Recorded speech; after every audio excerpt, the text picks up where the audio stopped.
ဘာစီလိုနာဖန်ကြီးကိုဒီအားလုံးပဲမင်္ဂလာပါဒါဒီနေ့ညမြန်မာစံတော်ချိန်9:45မှာတော့ကျွန်တော်တို့ဘာစီလိုနာအသင်းကဗီလာရီရဲ့အသင်းရဲ့အိမ်ကွင်းမှာလာလီဂါအဝေးကွင်းပွဲစဉ်အနေနဲ့တွားရောက်ကစားဖို့ရှိတယ်ဒီဗီလာရီရဲ့အသင်းနဲ့ကျွန်တော်တို့ဘာစီလိုနာအသင်းတို့တွေ့တဲ့အခါတိုင်းမှာဂိုးမီယူလေးရှိတယ်အပြန်အလှန်တိုက်စစ်တွေဆင်ကြတဲ့ဂိုးတွေသွင်းကြလေးရှိတယ်ဗီလာရီရဲ့ကကျွန်တော်တို့ဘာစီလိုနာနဲ့တွေ့တိုင်းခံစစ်ပိတ်ဆို့တာမျိုးမရှိဘူးသူတို့ကလည်းတိုက်စစ်ဖွင့်ပြီးတော့ဘာစီလိုနာကိုပြန်တုတ်ပြန်တယ်ခုလက်ရှိအခြေအနေရဒီဗီလာရီရဲ့အသင်းကလည်းရမှတ်35မှတ်ရတာပြီးတော့သူတို့အနေနဲ့လာလီဂါအဆင့်3မှာရပ်တည်နေတယ်ဆိုတော့မနေ့ကတွေးဆုံမှုကိုကြည့်မယ်ဆိုရင်ကျွန်တော်တို့ဘာစီလိုနာအသင်းကကျွန်တော်တို့ရဲ့အိမ်ကွင်းမှာဗီလာရီရဲ့ကိုရှုံးထားတယ်ဒါပေမဲ့လည်းအဝေးကွင်းမှာတော့ပြန်နိုင်လာတယ်နှစ်ပွဲလုံးကတော့ဂိုးတွေအပြန်အလှန်သွင်းတဲ့ပွဲတွေကြီးပဲဒါကျွန်တော်တို့ဘာစီလိုနာအသင်းအတွက်သတင်းစိုးတစ်ခုကတော့အဓိကကွင်းလက်လူဖြစ်တဲ့ပတ်ဒရီကဒီပွဲစဉ်မှာပါဝင်နိုင်မှာမဟုတ်ဒါမနေ့ကသတင်းစာရှင်းလင်းပွဲလုပ်တဲ့အချိန်မှာကျွန်တော်တို့နီပြဟန်စီဖီလစ်ကဗာပြောလဲဆိုတော့ပတ်ဒရီကပွဲပန်းမှုတန်ရောသူ့ရဲ့ခြေထောက်ကြွက်သားကအနှဲငယ်နာကျင်နေတဲ့အပေါ်မှာလေ့ကျင့်ရင်ကွင်းကို2ရက်ဆက်တိုက်မလာနိုင်ဘူးဒီကြွက်သားတန်ရာကအရင်ကြီးမပြင်းဘူးဆိုပေမဲ့နီပြဟန်စီဖီလစ်အနေနဲ့ကပတ်ဒရီကိုအနာပေးဖို့ဆုံးဖြတ်လိုက်ပြီးတော့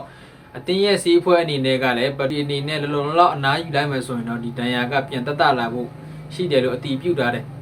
ကျွန်တော်တို့ဘာစီလိုနာအသင်းအနေနဲ့ကလည်းဒီနေ့ဗီလာရီယေနဲ့ကစားပြီးတဲ့အခြေအနေမှာဂျားထဲမှာခရစ်စမတ်အားလာရဲ့အနေနဲ့တပတ်နာဖို့ရှိတယ်ဒါ2026တလပိုင်း4ရက်နေ့မှပဲအစပါညိုနဲ့ပွဲကိုပြန်ကန်ဖို့ရှိတယ်အဲ့ဒီပွဲစဉ်မှာမှပတ်ဒရီကပြန်ပါဝင်နိုင်မယ်လို့အသင်းဘက်ကနေတရားဝင်ကြေညာထားတယ်ဆိုတော့ပတ်ဒရီမပါတဲ့ကွင်းလယ်ကတိတဲ့အတိုင်းပဲကျွန်တော်တို့ဘာစီလိုနာအသင်းကပတ်ဒရီရဲ့ပတ်စင်းနေရာနေပဲတိုက်စစ်ကစားသမားတွေကအလုံးလုံးနေရတာ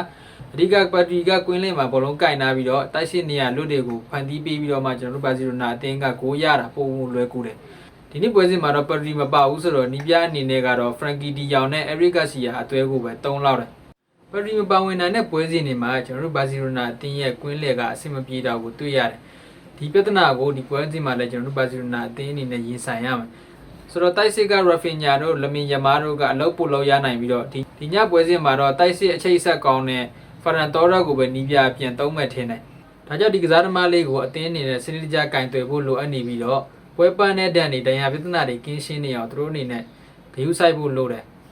ဆိုတော့ဒါကတော့ပတ်ဒရီရဲ့လက်ရှိဒဏ်ရာအခြေအနေနဲ့ဒီနေ့ညကျွန်တော်တို့ဘာစီလိုနာအသင်းရဲ့ပွဲစဉ်အကြောင်းကိုတင်ဆက်ပေးခဲ့တာဖြစ်ပါတယ်ဒီနေ့ညမှာတော့ကျွန်တော်တို့ဘာစီလိုနာအသင်းအနေနဲ့အဝေးကွင်းမှာအနိုင်3မှတ်ကိုရယူနိုင်ဖို့အရေးကြီးနေပြီးတော့လာလီဂါဇယားကိုဆက်လက်ဦးဆောင်နိုင်မလားဆိုတာကတော့